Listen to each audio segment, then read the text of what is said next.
Jesus, em seus últimos momentos, ele teve uma fase assim um pouco terrível, porque já tinha acontecido isso uma vez. Ele sentiu a ausência do Pai. Quando o Pai mostrou para ele, ele chegou até a falar: Pai, se for possível, faça de mim esse cálice, porque foi terrível o que ele sentiu na pele dele. Foi muito duro. Na cruz, aonde que ele sela a aliança? Que muitas pessoas acham que o mais difícil para Jesus foi esse tá apanhando, tá sofrendo, sendo humilhado ali pelos carrascos. E até mesmo quando foi pregado ali na cruz, né? Quando os pregos entrou ali na mão e no pé dele. Mas o mais terrível que foi para Jesus está descrito no livro de Marcos. Marcos, no capítulo 15, no versículo 34 do capítulo 15, que diz assim: E às 3 horas da tarde, Jesus exclamou com grande voz, dizendo: Elohim, Elohim, lama sabachthani, que traduzindo é: Deus, meu, por que me desamparastes? Então essa palavra, apesar que está aí em hebraico, que é o Yeu-de-He Vav-He, mas é o mesmo YHWH, que significa Elohim, Elohim, meu Deus, por que me desamparaste? Porque ali ele sentiu, porque não é que Deus antes estava com ele e agora está separado. Mas essa finalidade dessa expressão do livro de Marcos, do capítulo 15, do versículo 34, é a demonstração exata de quando ele recebe todo o pecado do mundo. Nesse momento, ele viu a alma dele se apartar do Pai. E ele sentiu agora a ausência do Pai. Então ele clama ao Pai: Por que me desamparaste? Então ele sentiu o desamparo. Assim também está desamparado do Pai por causa da justiça de Deus. Se a pessoa tem um corpo pecaminoso, está injusto perante Deus. Nós só temos realmente uma aproximação com Deus a partir do momento que nós aceitamos essa crucificação. A partir então, essa morte de Cristo, ela também tem a validade com a nossa morte, que é a mesma morte de Adão. Então nós estávamos mortos e agora Cristo morreu e ele ressuscita. E a partir do momento que ele ressuscita, também nós ressuscitamos com ele. A partir do momento que ele é levado ao céu, que ele sobe ao céu, que ele chega lá no trono de Deus, se nós ressuscitamos com ele, nós também vamos para lá. E que vem para aqui fica na terra nosso corpo, porque nós estamos nesse corpo aqui, mas esse corpo também é uma parte, é um membro desse corpo espiritual de Cristo. Todos que crêem em Jesus estão nesse corpo. Essa que é a dificuldade da pessoa que é religiosa. A pessoa não quer entender isso. As pessoas não querem, na verdade, é nem saber de Jesus. O negócio da religião é o poder, é o domínio sobre outra pessoa. Entendeu? Então o domínio. Então como que a pessoa vai dominar? Ela vai mostrar que ela é boa, que ela é santa, que ela é pura, que ela é melhor do que todo mundo. Como a gente viu em Ezequiel 8. Ezequiel 8 é claro, ele fala a respeito disso. O Espírito de Deus pegou também Ezequiel e levou em espírito até dentro do templo e mostrou a realidade. Não tem santo. A gente tem que ver em Adão. Não há ninguém na terra. Entendeu? Agora a gente olha para Cristo. Não há ninguém diferente de ninguém que não está em Cristo também. Todos nós somos santificados por igualdade. Nós somos sacerdotes também. Todos no sacerdócio de Cristo, que é sumo sacerdote. Ou, para nós ter um entendimento, o cabeça desse corpo. Então todos que creem em Cristo estão nesse corpo. Você compreende? E agora ele dá uma missão. Qual que é a missão? A missão está em Marcos 16. O que você tem que fazer? A única coisa que você tem que fazer para continuar nesse corpo é dar continuidade naquilo que Jesus vinha fazendo. Ele só pede isso.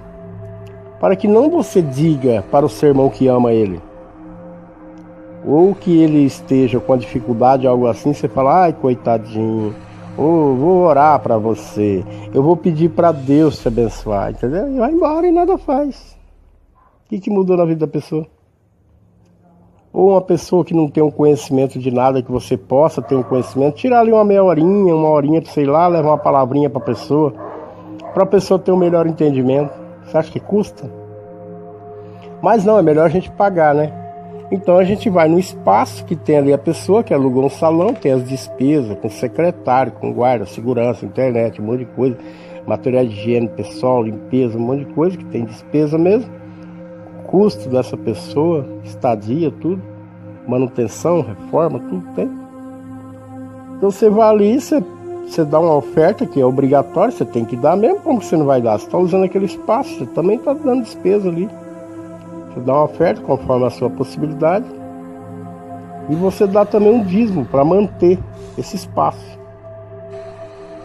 Mas qual é o problema de tudo isso? A questão de tudo isso é de não estar escrito em lugar nenhum, essa que é a questão. É só isso. Eu estou esclarecendo essa forma a respeito do pensamento de Jesus. Ele diz assim, ide por todo o mundo, prega o evangelho a toda criatura. Quem crer e for batizado será salvo, mas quem não crer será condenado. E esses sinais acompanharão os que crê em meu nome. Entendeu? Então ele fala, os sinais, qual que é? Expulsar demônio, falar em novas línguas. Porque você não vai por toda a terra. Não tem lugar que fala uma língua, tem outro lugar que fala outra língua. Tá certo ou não? Entendeu? Agora, se você vê 1 Coríntios 14, aí você vai entender a respeito dessa língua. Porque também tem a língua de anjos, que às vezes alguma pessoa, você vai estar no seu quarto fazendo oração, algo assim, e você vai fazer lá umas línguas que às vezes quem está lá fora não vai estar entendendo. Entendeu?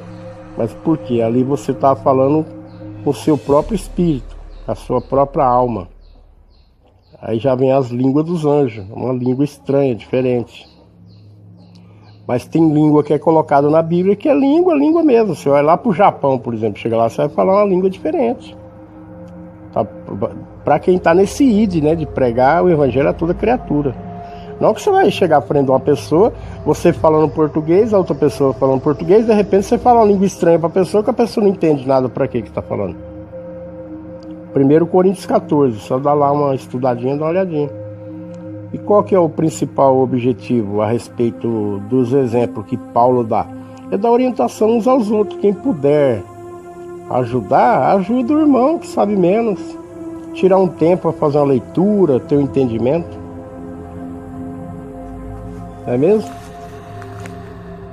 Então diz também assim, outra questão que põe muita dúvida na pessoa, é a respeito de Lucas 16, que diz assim, a lei e os profetas permanece até João. Desde então se prega a boa nova do reino de Deus, e todos se esforçam para entrar nele.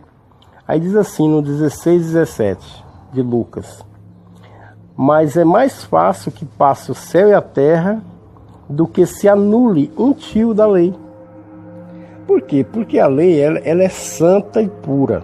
Nós temos que compreender isso. Ninguém muda a lei. Ela está falando aqui a respeito da lei de Deus, ok? Aquela que ficava dentro da arca. Ninguém muda. Agora veja bem, amor ao próximo é o que Jesus diz. Ponto único, amar o próximo.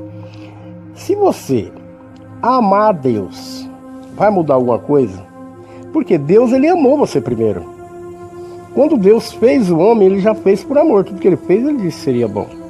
Disse que é bom. Então quando você ama o próximo, você está também amando a criação de Deus. Se você está vivo, Deus te amou, por isso você está aqui. Você está aqui agora. E a partir daqui você vai amar outra pessoa, você vai dar continuidade daquilo que Deus fez. Aí você já está amando a Deus também. Agora, se você não ama seu irmão a qual você vê, como você vai falar que ama a Deus a qual você não vê? Você compreende? Porque a representação desse amor está nas atitudes suas do dia a dia. Você só vai conhecido, todo mundo vai identificar a árvore que você é, a pessoa que você é, através dos seus frutos, através das suas atividades, das coisas que você faz no dia a dia. Você compreendeu? Então esses que é o fruto. Então, você vai conhecer as pessoas através do que elas fazem, não do que elas falam. Não adianta ela estar falando, é como está em Ezequiel 8. As pessoas falam, mas lá dentro, no secreto, no escuro, olha como que eles estão fazendo escondido. Então por isso que está falando sempre, quando você for orar, ora para o seu pai em secreto, só você, e o pai te responde ao público, o público no seu olho, na sua mente, no seu consciente. Esse que é o público. É como o batismo. O batismo também é uma revelação pública de aceitação de Deus. Você aceitou a Deus, você batiza, que o batismo é um simbolismo público, para você também estar vendo, sentindo na sua alma. E é a representação da limpeza do seu corpo de todos os pecados. E ao mesmo tempo esse renascimento. Entendeu? Simboliza um renascimento. Então você entrou ali na placenta de novo. E está nascendo agora de novo. Uma nova criatura. Por quê? Porque aquele que está nesse corpo em Cristo Jesus não peca mais. Não há mais pecado. Quem te mostrar qualquer pecado está te mostrando com base em lei mosaica. Porque todos que estão na lei mosaica, todos pecam. Porque o pecado não vem por observar a lei, como Moisés foi cuidadoso, Ezequiel, Jeremias, Malaquias, todos os observadores da lei, muito bem observados, muitos observaram muito bem a lei, mas não é questão de estar observando a lei, querendo cumprir a lei. A questão é de Adão, que o pecado está lá, já nasceu assim, não tem como, não tem ninguém na terra, não tem jeito. Por isso que Jesus chegou naquele jovem rico lá, no príncipe rico, e ele falou para Jesus, não, eu tenho observado tudo isso daí, tudo eu observei. Jesus falou, opa, faz muito bem, muito bom, excelente, parabéns, você está prontinho, vai lá, vende tudo que você tem, vende não, doa tudo aos pobres que você tem, e me siga, pronto. Por que Jesus estava falando? Porque sabia que ele era um mentiroso. Mas Jesus ia falar para ele que ele era mentiroso? Não, porque ele também não tinha consciência disso. Como que Jesus ia explicar isso para ele? Então teve que passar um tempo, um período de tempo. Quantos 1000 anos já tem Jesus por ter passado na terra? Para nós estarmos ainda aprendendo essas coisas. Aprendendo a respeito de quê? Em Cristo Jesus foi consumado todo o sacrifício, todo o pecado, toda a condenação que há no ser humano. A partir do momento que você crê nele, você está dentro dele. Não reflete em você a lei de Moisés, em você. Agora reflete a luz de Cristo. Então se você está nesse Cristo, você pode estar do jeito que você tiver. Se você crê em Jesus, você já faz parte desse corpo. Jesus não é como nós, Deus não é como nós. Ele não fica pensando, por exemplo, nessas maldades, não. Ah, não, você não foi batizado, então você não está salvo. Olha o ladrão da cruz. Ah, não, você não teve a ceia, você não ceiou. Se você não participou da ceia, então você não pode pregar ainda, você não pode falar nada. Entendeu? Porque olha lá, a Maria do Poço lá, aquela menina samaritana, dá uma olhada nela. Que ceia que ela tomou, que batismo que ela fez, olha o ladrão da cruz, aí um monte de outros aí. Exemplo, toda hora na Bíblia. Mas o homem, ele vai interpretando as coisas da maneira dele, do jeito dele. Então ele acha assim que Jesus e Deus, ele tem esses detalhezinhos. Para Deus não. Se você pecou, você é pecaminoso. Se você é santo, você está santificado e acabou. As outras coisas, ele próprio, o Espírito Santo mesmo, vai refazendo, vai fazendo na sua vida até você se purificar por total e estar por completo ali dentro desse corpo, por completo lacrado com o Espírito Santo de Deus, entendeu? Paz e graça.